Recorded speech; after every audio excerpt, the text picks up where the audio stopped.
اس وقت میں اس درگاہ پہ موجود ہوں۔ کہا جاتا ہے کہ اس درگاہ میں جو مینار موجود ہے وہ مینار پاکستان سے بھی زیادہ بڑا ہے۔ بابا جی مجھے یہ بتائیے، یہ جو مینار ہے یہ مینار پاکستان سے بڑا کیوں بنایا گیا؟ بیٹے یہ بات خود دانستہ نہیں بنایا گیا، پہلے بھی یہ جتنا بھی کام ہوا ہے نا جی، بغیر کسی منصوبے کے، بغیر کے ڈیزائن کے، بغیر ڈرائنگ کے ہوا ہے۔ کسی کے بھی ذہن میں نہیں ہوتا کیا کرنا کیا نہیں کرنا۔ اچھا تو اس میں مٹیریل کون سا یوز کیا گیا ہے؟ مٹیریل یہ پاکستانی ہوا ہے استعمال، یہ سیمنٹ بجری وغیرہ جو پاکستانی کی تھا، لیکن اس میں جو آپ جو ہنچی رنگ دیکھ رہے ہیں نا، یہ بیلجیم کا تھا۔ بیلجیم سے بعد ایکسپورٹ ہو کر آتا تھا سائی وال میں، لیکن کچھ پتھر ادھر سے آیا تھا آپ کشمیر کی طرف سے۔ سنا گیا ہے کہ جو بزرگ تھے وہ خواب میں آ کے وہ مستریوں کو گائیڈ کرتے تھے، تو یہ واقعہ کیا سچ ہے؟ یہ واقعہ بالکل حقیقت ہے، میں اس کا چشمدید گواہ ہوں، اللہ بقاعدہ حیات ہوں، کیونکہ ہمیں حکم نہیں ہے ہمارے پہ کہ ہم کے بات کا پتنگا بنائیں گے، رائی کا پہاڑ بنائیں، ہمیں وہ تو بات کرنے کا حکم نہیں ہے۔ کوئی فقیر اپنے آپ کو چھپاتا ہے۔ ہمارے پاس ایک مستری تھا عبدالغنی، اس کے ساتھ دو واقعہ پیش ہوا، تو صبح حضور نے اس کو بتایا کہ رات کو ہم ایسے نہیں ایسے کرنا ہے۔ ان کے محتاج ہیں، وہ ہمارے محتاج نہیں ہیں، ان کو وہ حیات ہیں، وہ اب بھی زندہ ہیں، لیکن ہم ان کے دیکھنے کی طاقت نہیں ہے۔ ہمارے اتنے واقعات بے بائی کو لوگوں یہاں نظر آئے ہیں، کیوں حضرت صاحب کی یہ وصیت تھی کہ میرا اور سے بے شک نہ کروانا، لیکن میرے مرشد کا اس سے بات نہ کرنا۔ السلام علیکم، میں ہوں ننّا anchor Abdullah Sultan, راشق my channel دیکھو اب۔ اس وقت میں اس درگاہ پہ موجود ہوں۔ کہا جاتا ہے کہ اس درگاہ میں جو مینار موجود ہے وہ مینار پاکستان سے بھی زیادہ بڑا ہے۔ یہ مینار کیسے بنا؟ یہاں پہ اس مینار کو بنتے ہوئے جن بابا جی نے دیکھا وہ بابا جی میرے ساتھ موجود ہے، ان سے جانتے ہیں کیسے بنا، اس کو مینار پاکستان سے ہی بڑا کیوں بنایا گیا، سارا کچھ جانتے ہیں انہی سے۔ السلام علیکم جی اور سب بیٹے کیسے ہیں آپ؟ الحمدللہ، اللہ کا شکر، ٹھیک ہے جی۔ بابا جی مجھے یہ بتائیے، یہ جو مینار ہے یہ مینار پاکستان سے بڑا کیوں بنایا گیا؟ بیٹے یہ بات خود دانستہ نہیں بنایا گیا، پہلے بھی یہ جتنا بھی کام ہوا ہے نا جی، بغیر کسی منصوبے کے، بغیر کے ڈیزائن کے، بغیر ڈرائنگ کے ہوا ہے، تو یہ ان کی نظر کرم ہی ہے کہ ہم نے جتنا بھی دیکھنا ہمارے پاس کو کوئی نقشہ نہیں تھا، یہ ان کی زیر نگرانی ہوا، ان کی زیر نگرانی اب بھی ہے، ان کی نسبت کی یہ بنا سب کچھ، کسی کے بھی ذہن میں نہیں ہوتا کیا کرنا کیا نہیں کرنا۔ اچھا تو اس میں مٹیریل کون سا یوز کیا گیا ہے؟ مٹیریل یہ پاکستانی ہوا ہے استعمال، یہ سیمنٹ بجری وغیرہ جو پاکستانی کی تھا، لیکن اس میں جو آپ جو ہنچی رنگ دیکھ رہے ہیں نا، یہ بیلجیم کا تھا۔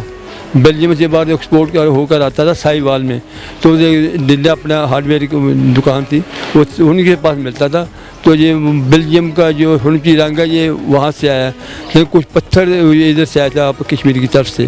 اچھا کیا آپ نے اس کو سوچ کے بنایا تھا کہ اس کو 207 فٹ اور 6 انچ کا بنایا جائے؟ کوئی ہمارے ایسا منصوبہ نہیں تھا، میں بتایا نا کہ ہماری تو پلان نہیں ہوتا، جو اللہ کے بندوں کو دیا ربی ہوتا نا، ان کی مرضی پہ ہوتا، جو اللہ کا حکم ہوتا، یہاں تک پتہ بھی نہیں ہل سکتا اللہ کے حکم کے بغیر، ہر چیز پہ قاضی مطلب لگا، یہ جو کچھ ہے ہمارا ربی ہے، یہ اس کی سے بڑھتا ہے، انسان سے کام لیتا ہے، وہ کون کیا ہے تو سب کچھ ہو جاتا ہے، کون کیا کر ساری کائنات بن گئی ہے، یہ تو صرف ہے نا اسباب ہیں اس کی بخشش کے لیے، اس کی خدمت کے لیے، کسی خدمت کا اسباب بناتا ہے۔ سنا گیا ہے کہ جو بزرگ تھے وہ خواب میں آ کے وہ مستریوں کو گائیڈ کرتے تھے، تو یہ واقعہ کیا سچ ہے؟ یہ واقعہ بالکل حقیقت ہے، میں اس کا چشمدید گواہ ہوں، اللہ بقاعدہ حیات ہوں، کیونکہ ہمیں حکم نہیں ہے ہمارے پہ کہ ہم کے بات کا پتنگا بنائیں گے، رائی کا پہاڑ بنائیں، ہمیں وہ تو بات کرنے کا حکم نہیں ہے، کوئی فقیر اپنے آپ کو چھپاتا ہے۔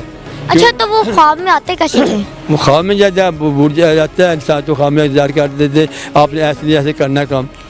ہمارے پاس ایک مستری تھا عبدالغنی، اس کے ساتھ دو واقعہ پیش ہوا، تو صبح حضور نے اس کو بتایا کہ رات کو ہم ایسے نہیں ایسے کرنا ہے، تو یہ سب ان کا تصرف ہے، انسان ہم تو ہم ان کے محتاج ہیں، وہ ہمارے محتاج نہیں ہیں، ان کو وہ حیات ہیں، وہ اب بھی زندہ ہیں، لیکن ہم ان کے دیکھنے کی طاقت نہیں ہے۔ ہمارے اتنے واقعات بے بائی کو لوگوں یہاں نظر آئے ہیں، لیکن ہر آنکھ تو نہیں دیکھ سکتے نا، تو وہ باقاعدہ حیات ہے۔ قبر تو سب کو نظر آتی ہے، لیکن قبر والا کسی کی کو نظر آتا ہے، ہر کوئی نظر آتے وہ۔ اس مینار کو لوگ کہاں کہاں سے دیکھنے کے لیے آتے ہیں؟ مقامی لوگ اکثر آتے ہیں، باہر سے لوگ گیسٹ آتے ہیں نا جی، تو بعد کے اس کو آتے ہیں پتہ کرنے سے، یار کیسے اسلام کرنے آتے ہیں، تو بعد پاکستان کے ملک سے اندرون ملک بھی سے لوگ آتے جاتے رہتے ہیں، تو اس پر بھی تو مخلوق آتی ہے، بیرون ملک سے بھی آتی ہے، جیسا اب ہمارے ساتھ جو مہمان کھڑے ہیں جیلم سے ہیں، 50 سال بعد طارق صاحب ہیں، ان کے بیٹے اپنا حسان صاحب ہیں، وہ جرمنی سے ہیں، وہ پیچھے کھڑے ہیں آپ کے، یہ بھی پیچھے کچھ کافی جیلم سے ہیں، اب فسٹ ٹائم ہے نا اپنا کام چھوڑ کر ہر چیز چھوڑ کر آئے ہیں, وائنڈ اپ کر کے آئے ہیں. یہ بلایا تو ہے نا, کون ہے, ٹائم ہی نہیں مخلوق کے پاس. جن کی محبت ہے یہ خود کھینچ لیتے ہیں. اچھا تو یہ مینار کے اندر لوگوں کو جانے کی اجازت ہے؟ نہیں جاتے کہ معاملات ایسے ہیں نا, ہم ان کو تالا ہی لگا کر رکھتے ہیں کہ خدا نے کہا ایسا کوئی آدمی کو آ جائے, لیکن کبھی کبھار اس کو کھولتے کھول دیتے ہیں. اس کے بعد کھولتے ہیں لیکن اوپر سے بند کرتے ہیں, لیکن اوپر جانے نہیں دیتے اکیلے کسی آدمی کو. خدا نے کہا ایسا کو واقعہ ہو جائے, ہمارے لیے مسئلہ بن جائے, اس لیے کہ اس کو بند ہی رکھتے ہیں ہم زیادہ. اچھا ان کا عرس کب ہوتا ہے اور کہاں کہاں سے لوگ آتے ہیں؟ ان کا عرس ہر سال 2 3 4 جمادی الثانی کو ہوتا ہے, اور 15 16 17 محرم کو ان کے مرشد, ہمارے دادا مرشد شمس القونین خواجہ محمد عبد الخالق صاحب رحمۃ اللہ جہان خلنا ہوشیار پر انڈیا سے, ان کا اب عرصہ ایسی محرم میں ہو رہا ہے 15 16 17 محرم کو. یہ ہر سال ہوتا ہے. ان کے پھر سائنس صاحب کے اپنے جو عرص ہیں وہ ہوتے ہیں 2 3 4 جمادی الثانی کو. کیوں حضرت صاحب کی یہ وصیت تھی کہ میرا عرص بے شک نہ کروانا لیکن میرے مرشد کا عرص بند نہ کرنا. تو ان کے حکم کو مانتے ہوئے وہ بھی ہوتا ہے. خواجہ صاحب کا عرص ہوتا ہے, ان کا بھی ہم کرواتے ہیں عرص. ان کی صدقے 2 عرص ہوتے ہیں یہاں سال میں. اور پاکستان سے اندرونی ملک بعض ہلائن سے ڈنہاک سے جرمن سے یہ بچہ آیا ہے, آتے لوگ آتے ہیں. بیرون ملک کافی مہمان ہیں, سوری نام سے آتے ہیں.